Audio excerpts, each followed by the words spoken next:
Assalamualaikum warahmatullahi wabarakatuh. Apa kabar saudaraku? Dimanapun kalian berada, semoga selalu sehat dan selalu dalam perlindungan Allah Subhanahu wa Ta'ala. Amin. Jumpa lagi dengan aku Inung di Singapura.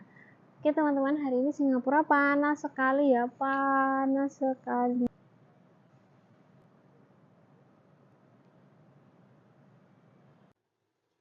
Oke teman-teman, jadi ini di Singapura akan share kepada teman-teman hari ini itu seorang TKI yang berasal dari Kabupaten Indramayu, Jawa Barat, yang bernama Mbak Nur Hayati, berumur 34 tahun, telah tewas di Singapura karena dibunuh oleh kekasihnya.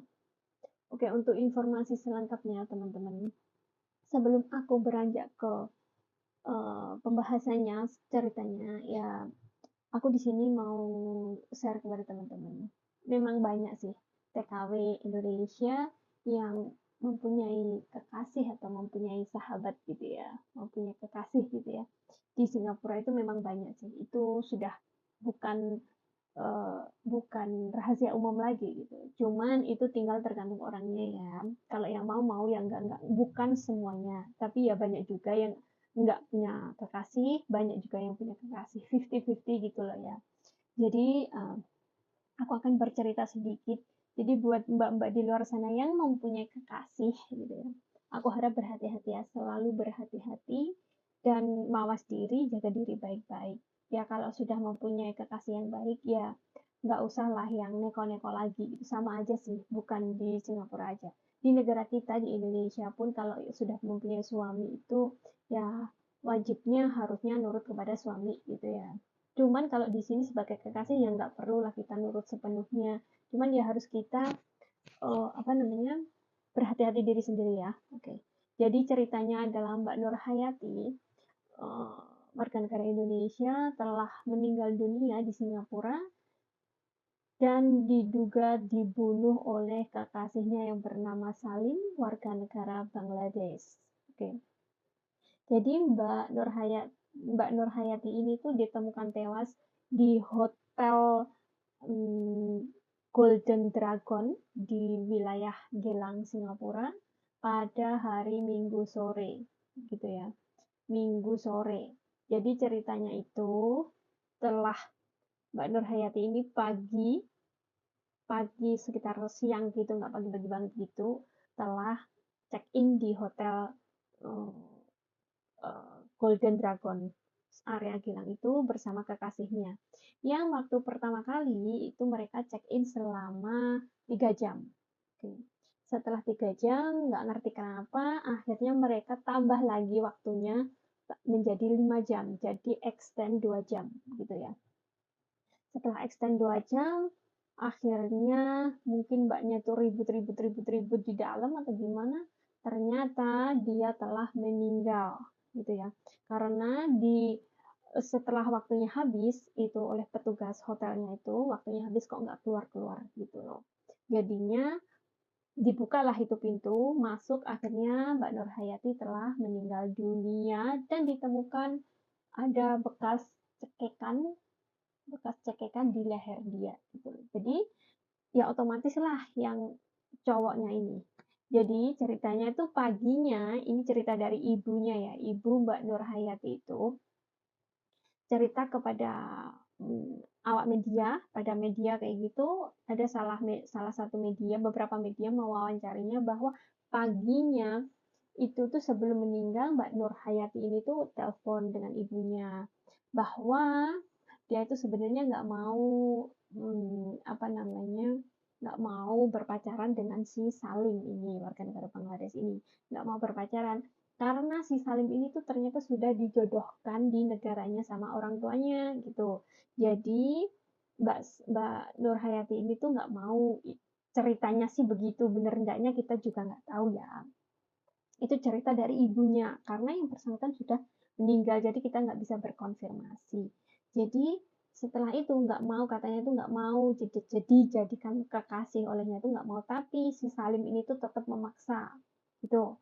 Setelah tetap memaksa, kalau nggak mengancam, terjadi pengancaman beberapa kali sebelum-sebelumnya juga telah kata ibunya itu pernah terjadi ancaman gitu oleh si Salim ini. Nah, si Salim ini mengancam kalau kamu nggak mau jadi pacar aku akan bunuh kamu. Itu sudah beberapa kali. Dan di pagi itu juga si Mbak Nur Hayati di pagi itu sebelum meninggal itu, Mbak Nur Hayati ini juga mendapat pengancaman dari si Salim kalau kamu nggak mau ikut aku akan bunuh kamu. Akhirnya Mbak si Nur Hayati itu nurut kan. Ibunya pun pernah bilang kepada Mbak Nur Hayati ini, kalau kamu tetap kali diancam, kamu lapor aja polisi kayak gitu. Namun masalahnya Mbak Nur Hayati tidak punya keberanian untuk melaporkan si Salim ini ke polisi karena dia takut kalau ada masalah gitu. Dia takut kalau ya pokoknya ada masalah dengan di keluarga majikannya karena majikannya itu baik gitu loh. Akhirnya hari Minggu telah check-in selama 5 jam. Pertama check-in 3 jam, setelah itu extend 2 jam. Disitulah Mbak Nur Hayati meninggal dicekik lehernya oleh si Salim. Kata ibunya, Mbak Nur Hayati ini sebenarnya mempunyai utang kepada si Salim sebesar 10 juta. 10 juta Indonesia ya itu ya. 10 juta Indonesia. Nah, yang 5 juta sudah dikasih, sudah dibayar duluan.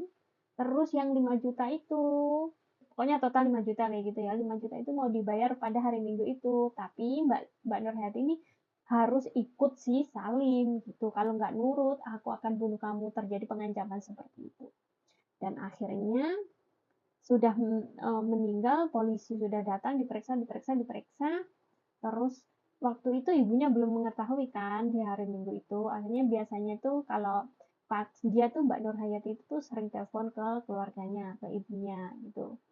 Dan setelah itu kok sampai malam nggak telepon, ibunya berinisiatif untuk telepon Mbak Nur Hayati ini. Jam 7 malam nggak diangkat, jam 8 nggak diangkat, jam 9 juga nggak diangkat. Ternyata keesokan harinya pada hari Senin itu KBRI Singapura menyatakan bahwa Mbak Nur Hayati ini tuh telah meninggal dunia dan pihak KBRI itu menelpon keluarganya. Diteleponlah keluarganya di Indonesia.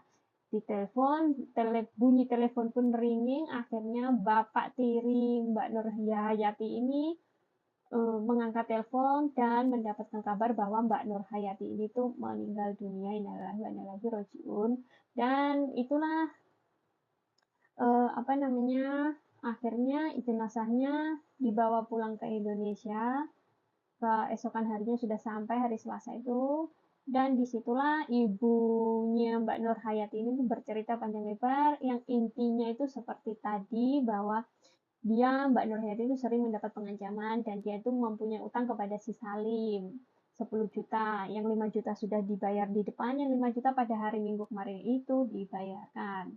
Terus ya itulah, entah kenapa terjadi apa-apa kayak gitu, akhirnya pembunuhan pun terjadi. Jadi dari sini kita bisa memetik pelajaran. Kita belum tahu penyebab aslinya itu yang mana, ataukah perkara utang piutang ini, ataukah perkara pemaksaan, ataukah perkara yang lainnya. Kita belum mengetahuinya. Yang jelas seperti itu.